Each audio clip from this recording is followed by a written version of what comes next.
Quickly up to speed on what just transpired at that news conference. Governor Cox, like FBI Director Kash Patel, confirming a person of interest is in custody. He's being interrogated. They believe he may be the shooter.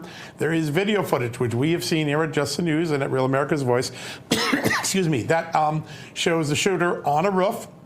Police chief for the Utah University confirming that the shot likely was taken a single shot, which hit Charlie Kirk in the throat area. And there's not a whole lot more. An interesting moment in the conversation. They asked if they can rule out any foreign involvement. They said they couldn't address that issue yet. That's an area I know federal law enforcement is looking at right now. We're going to keep you up to speed on that as we develop over the next hour. But right now, we've got a fantastic guest. He represents the state of Indiana in the United States House. He is Congressman Marlin Stutzman. Congressman, good to have you on the show on such a tragic day. Thank you, John and Amanda. It's obviously just heartbreaking to see what happened and to hear what happened to Charlie Kirk this afternoon. We had votes on the floor a little bit ago, and the mood on the floor is just shocked. You know, our hearts are broken for Erica and their young children. Our thoughts and prayers are with the Kirk family. There's so many emotions that I know all of us are going through right now. Obviously sadness, but also, I'll be honest, for me, it's a little bit of anger. You know, here, one person silenced a voice that was talking with 3,000 young people. You know, Charlie was an inspiration to young people across this country. And for one person who has the freedom here in America to assassinate somebody that he disagreed with, it's a sad day for America. Yeah, that it is. Yeah. Congressman, Charlie Kirk's circle of friends reached all the way up to Capitol Hill, and he led a generation of people who oftentimes inspired and even pushed for changes in legislation. His presence, I imagine, or the lack thereof, is going to be felt in the halls of Congress too, isn't it?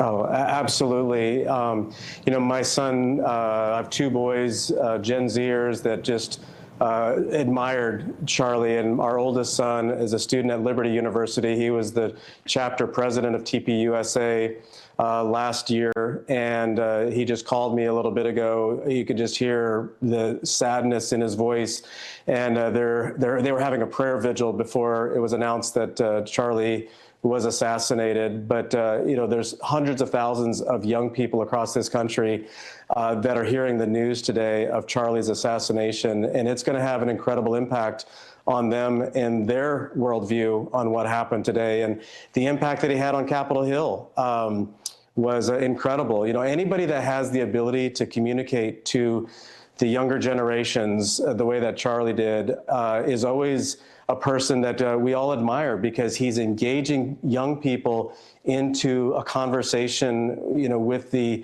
freedom of speech that we have on college campuses across the country. And there's so much admiration for him on Capitol Hill for being fearless, and but also the way that he communicated with young people, and his actions spoke so much. And it's a huge, incredible loss for our country today. Sarah, I want to turn to just one other topic. You have so eloquently captured what Charlie has done. You also are such an important voice for what's going on in Syria and some of the ethnic minority cleansing going on. You're perhaps one of the most cogent voices in Congress on this right now. Tell us just a little bit about what we need to keep our eye on there and what we in the United States can do to stop some of this horrific behavior. Yeah, you know what? I mean, I was planning on talking, as you said, about the Christians and Druze in Suwaida in Syria who have been just without mercy killed by militia in Syria. And, you know, and here it just happened in our own country today, where hatred assassinated somebody that he disagreed with. And we're seeing the same thing in the Middle East. You know, the hatred that happened October 7th coming out of Gaza towards the Jews in Israel. And now we're seeing Christians and Druze that are being assassinated just point blank without any mercy in Suwaida. And so, you know, our request of the president and our Secretary of State and others who have any influence that there be a humanitarian aid route opened up for the Druze in Suwaida and the Christians in Suwaida. But again, it's the same hatred, John. It's so discouraging today to see that, the hatred that happens over in Syria is also happening right here in our own country, whether it's the young Ukraine lady on a bus who's stabbed to death, or Charlie Kirk, who is assassinated on a college campus. And this is the sort of hatred that needs to stop and needs to be ended. Yeah. Congressman, I think for so many of us, we see the political discourse in this country and the direction that it's been going, and we immediately jump to, this is domestic, it's someone on the left, but this could be foreign. If it is foreign, how do we retaliate? Do we retaliate? Well, I think, just like with President Trump, I would not be surprised, and I'm actually very suspicious, would believe that there was a foreign component to the shooter somehow. This is what they do in the Middle East. They hire young people. Well, we see this in the drug trade. In Chicago, they hire these young people to go out and assassinate and shoot people wherever their mission is to spread hate and create terrorism. And so if there is a foreign component to it, and our leaders find out, I believe that President Trump will be sure that justice is served. And if the shooter that they have apprehended somehow gives any indication that there will be, further justice. And, this person who assassinated Charlie Kirk, I was grateful to hear the governor's comments from Utah that they will follow the law as far as they can and that justice will be served, including the death penalty in Utah. But I'm praying for all the people involved right now, and I'm praying for our country because the political shootings that have happened over the past several months have got to stop. And it's so discouraging today to see that a great leader like Charlie was assassinated. Yeah, it's heartbreaking. And you're right. The final victim in this is our country, that we have to get a grip on this intolerance. For 240 plus years, we were good at disagreeing with each other, but letting our words speak for themselves. But we seem to have a generation that doesn't see a human when they shoot at them. They see some video character or some android. And I don't know how we get this culture of civility back. I know you and your colleagues talk about it.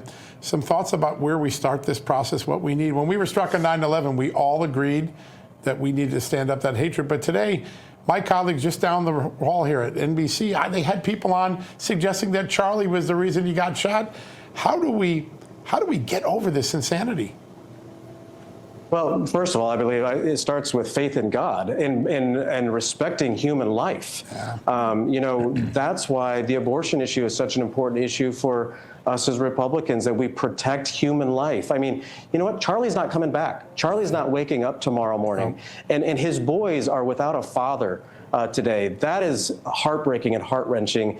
And if any person hears and just realizes that, you may disagree. I don't care if it's over what kind of food you like or the political positions that you take.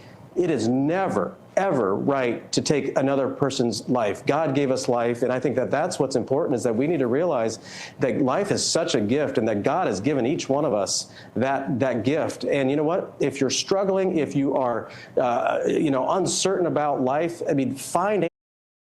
I've had tinnitus for almost 20 years. I remember crying to my audiologist and begging him to make me deaf so it would stop. There's answers. And of course, I would encourage people to go to church, go to the Bible. There are good answers there. Stand up that hatred. But today, my colleagues just down the hall here at NBC, they had people on suggesting that Charlie was the reason he got shot. How do we get over this insanity? Well, first of all, I believe it starts with faith in God and respecting human life. Yeah. That's why the abortion issue is such an important issue for us as Republicans, that we protect human life. You know what? Charlie's not coming back. Charlie's not waking up tomorrow morning. Oh. And his boys are without a father today. That is heartbreaking and heart-wrenching. And if any person hears and just realizes that, you may disagree. I don't care if it's over what kind of food you like or the political positions that you take. It is never, ever right to take another person's life. God gave us life, and I think that that's what's important, is that we need to realize that life is such a gift, and that God has given each one of us that gift. And you know what? If you're struggling, if you are uncertain about life, I mean, find answers. There's answers. And of course, I would encourage people to go to church, go to the Bible. There are good answers there that can help any person to find their way through life. And taking it out on another person, it's not the right way to do it. Yeah, it's not the American way. It's not the way we've done it. No. And, sir, you are such an eloquent voice on so many issues. It's a great honor on this tragic evening to have you here to help us come to grasp with what happened. Thank you for joining us, sir. Thank you. Appreciate you both. What a great guy, and what an extraordinary person. What a great person to memorialize Charlie.